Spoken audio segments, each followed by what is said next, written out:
E aí, meu povo, bom dia, boa tarde, boa noite para vocês. É, então, olha só, esse vídeo ele vai ser um vídeo bem rápido. Tem poucas coisas aqui que a gente precisa falar sobre isso, tá? Mas é um vídeo sobre neoplasia, né? Então, o que que gera uma neoplasia? O que que é um câncer, um tumor, né? E a gente vai ver também alguns genes ali que são importantes para você ter, então, uma célula que vai se tornar, então, uma célula neoplásica, né? Uma célula de tumor, tá bom? Então, vamos começar aqui. Olha, tumor, gente, né, o câncer, ele é então gerado por alterações do DNA, certo? E essas alterações vão gerar então uma célula cancerosa com uma expressão diferente do normal. Essa expressão diferente do normal, ela é capaz então de gerar então uma célula que vai se proliferar de forma desordenada, né? A gente vai ver alguns motivos disso, a gente vai ver algumas características disso. E também esse tumor ele possui características, por exemplo, de possuir vasos sanguíneos próprios, né, que é o que a gente chama de angiogênese. Até nessa imagem que eu coloquei de capa aqui, dá para a gente observar, né, todos esses vasinhos aqui que foram formados, né, que foram gerados para suprir essas células cancerígenas, essas células neoplásicas de oxigênio, né? Então é um processo bem comum de se ver atrelado, né, a uma neoplasia, certo? Mas a gente se faz uma pergunta: uma mutação só vai ser suficiente, vai ser capaz de gerar um tumor, de gerar uma célula neoplásica? Gente, a resposta é não, tá? Em geral, as mutações são necessárias para você ter o desenvolvimento de um tumor, o desenvolvimento de um câncer. Essas mutações elas acontecem em conjunto, tá? Então, são múltiplas mutações, tá? E essas múltiplas mutações, elas vão ser capazes, né, de danificar alguns processos importantes, né? Alguns processos celulares importantes, como reparo de danos do DNA, divisão celular, apoptose, diferenciação, o contato célula a célula e o comportamento migratório, tá? Então, essas características, esses processos que a célula é capaz de fazer, são alterados quando existe algum tipo de mutação, tá? E se você tem mutações que alteram, né, esses processos de forma conjunta, né, então vários desses processos ao mesmo tempo, você tem, então, uma célula neoplásica, uma célula cancerígena, tá? Uma mutação só não vai ser capaz, é, de alterar, né, essa célula a ponto dela formar um tumor, tá? Então, isso é uma característica, um ponto importante que a gente precisa saber nesse assunto, tá? Bom, a célula cancerígena, né? Na maior parte das vezes vai ser uma célula somática, tá? E a gente já estudou, quando a gente estava falando de mutações, que as mutações que acontecem nas células somáticas são mutações que vão gerar danos para o indivíduo, né? Mas que não vão ser passadas de uma geração para outra, ou seja, não vão servir de herança genética, né? Aqui a gente tem do lado esquerdo, né? Você tem aqui, olha, um feto normal, certo? Então, ele não tem nenhum tipo de mutação capaz de gerar uma predisposição para um tumor, né? E aí ele teve, então, fatores epigenéticos, né? Fatores ambientais, relacionados também com a idade, que geraram, então, uma mutação somática, né? Então, é uma mutação, assim, uma quantidade grande de mutações geradas por conta do estilo de vida da pessoa, dos fatores que ela está exposta todos os dias, né? Enfim, de todos os aspectos possíveis que podem gerar, então, um tumor esporádico, né? E essa pessoa, quando ela gera os gametas dela, esses gametas, eles estão sem mutação, porque essa mutação acontece nas células somáticas. Agora, se você tem uma mutação que acontece numa célula germinativa, então, por exemplo, ó, o espermatozoide com mutação do BRCA1. Quando você tem mutação de BRCA1 e BRCA2, né, que são alelos ali de cromátides irmãs, né? Você tem, então, a possibilidade de desenvolver câncer de mama e também o câncer de ovário, tá? Então, esse gene aí, quando ele está mutado, ele pode gerar esses dois tipos de tumor. Se essa mutação acontecer numa célula germinativa, ocorre, então, a passagem, né, como herança genética, uma herança gênica, do parental para a prole, tá?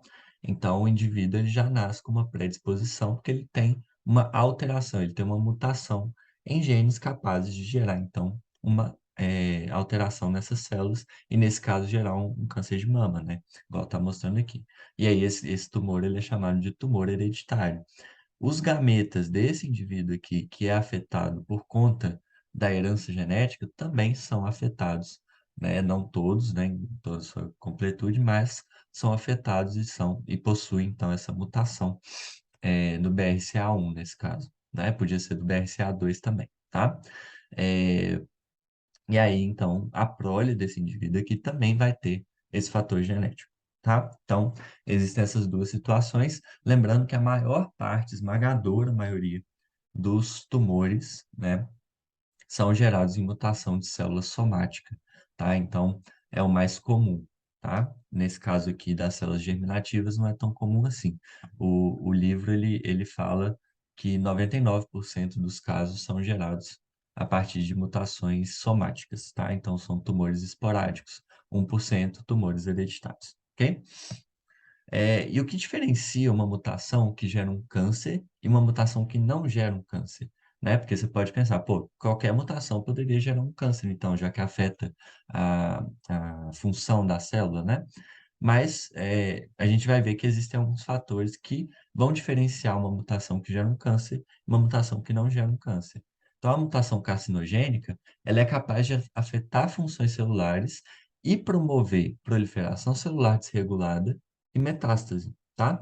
Não são todos os tumores que geram metástases, né? A gente sabe que existe o tumor primário, que é o benigno, e o tumor secundário, que é o maligno. Tumor secundário, ele é capaz de infiltrar, né? Ele é capaz de gerar metástases, mas isso é uma característica da neoplasia, né? E a proliferação celular desregulada. Então, não é toda mutação que vai fazer com que a célula tenha proliferação desregulada, né? As mutações que fazem isso são mutações carcinogênicas. É a mesma coisa para as metástases, né? Não é toda mutação que é capaz de gerar metástase, né? Fazer uma célula infiltrar em outros tecidos, né? Mas uma mutação carcinogênica é capaz de fazer isso, tá? Então, isso que vai diferenciar uma mutação aleatória, né, da vida com uma mutação carcinogênica, certo? Bom, aqui, gente, a gente chega numa parte muito importante do vídeo, tá? Que é, na verdade, a parte principal, que é o que a gente vai falar, então, dos genes, né? Que, quando sofrem mutação, podem gerar câncer, né? Então, são os genes que vão sofrer mutações carcinogênicas, né? Que vão gerar, então, um tumor. A gente tem três tipos de genes capazes, então, de ou gerar mesmo um tumor ou de potencializar esse processo, tá? Os oncogenes, né, que são aqueles que vão controlar reparo de DNA, ciclo celular, contato célula-célula e apoptose, são genes muito importantes, e vocês veem que eles controlam, né, processos que são altamente carcinogênicos se tiverem mutados, né? Os genes supressores de tumor, né, que são aqueles que regulam, por meio de seus produtos, o ciclo celular, né, principalmente o controle do ciclo celular, né, os pontos de controle. Então, por exemplo, o G1S, o G2M, o próprio ponto, o checkpoint M também, são regulados, né, por meio dos produtos que são gerados pela ah, transcrição e tradução desses genes aí, que são genes supressores de tumor, tá? E os proto-oncogenes, são aqueles que são relacionados ao crescimento celular, né? Então, a gente vai ver ali, eu coloquei umas tabelas nos próximos slides, que a gente vai ver, então, exemplos, né, de genes que são proto-oncogenes, que são genes supressores de tumor, tá? Para a gente ver, então, o que cada um faz, para a gente ter uma noção, então, da função geral desses genes, tá? Vamos começar aqui, olha, pelos proto-oncogenes. Então, a gente tem aqui essa família de genes aqui, ó, o RAS, né, principalmente esse H, RAS, né, eles são os principais proto-oncogenes que a gente vê, tá? Eles são realmente muito importantes. E a função normal deles, né, é basicamente é, produzir, né, gerar então uma molécula de transdução de sinal. Ele vai se ligar ao GTP e ao GDP, certo?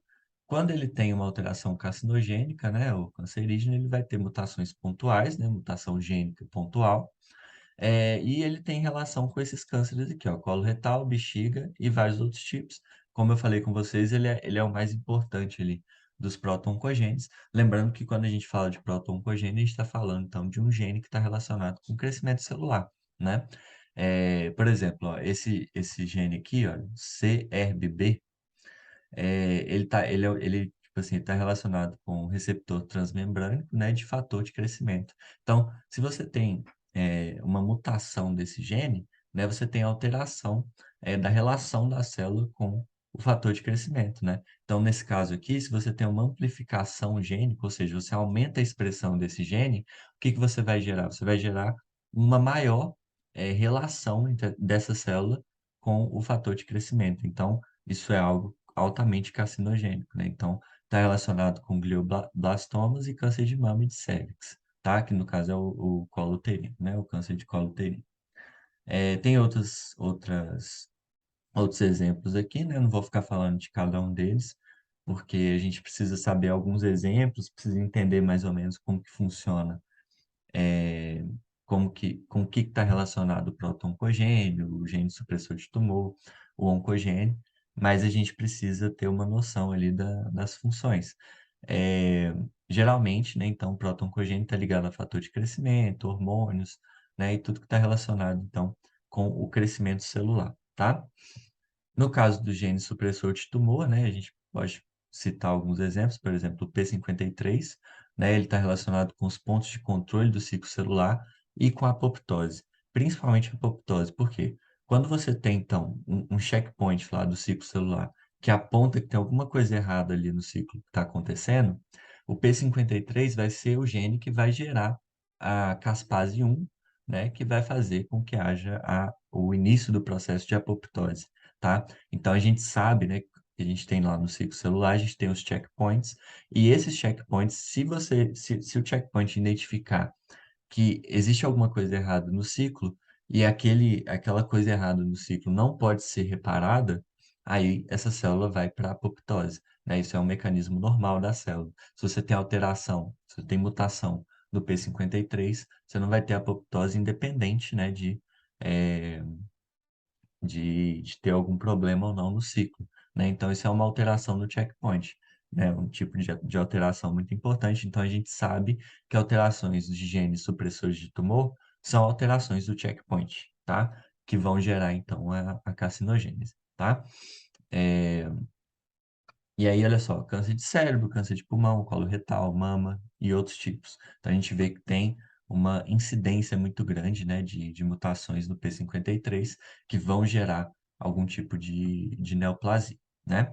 RB1 também vai controlar pontos de controle, né, do ciclo celular. Então, isso é uma coisa normal dos genes supressores de tumor, né? Eles vão controlar os checkpoints, né? Alguns controlam que é a interação célula a célula, né, o caso do APC, o BCL2, a regulação da apoptose também, né? Tem o BCL1 e o BCL2, os dois controlam a apoptose. Tem o GNBEX também, que vai fazer isso, tá? E tem o BRCA2, reparação de DNA, né? Da mesma forma que o BRCA1 repara o DNA, o BRCA2 também repara o DNA, né? Se você tiver uma alteração, tanto em BRCA1 quanto BRCA2, você pode ter, né, o câncer de mama, ovariano, ou então câncer de próstata, tá? Então, isso aí são exemplos, né, de genes supressores de tumor, e também de exemplos de genes que são proto-oncogenes, né? Os oncogenes são os principais, porque eles vão, então, controlar basicamente tudo que está relacionado ali com a neoplasia, né? É, então, a gente sabe que eles são os mais importantes, mas a gente também precisa saber dos supressores de tumor e dos proto-oncogenes. Beleza, gente?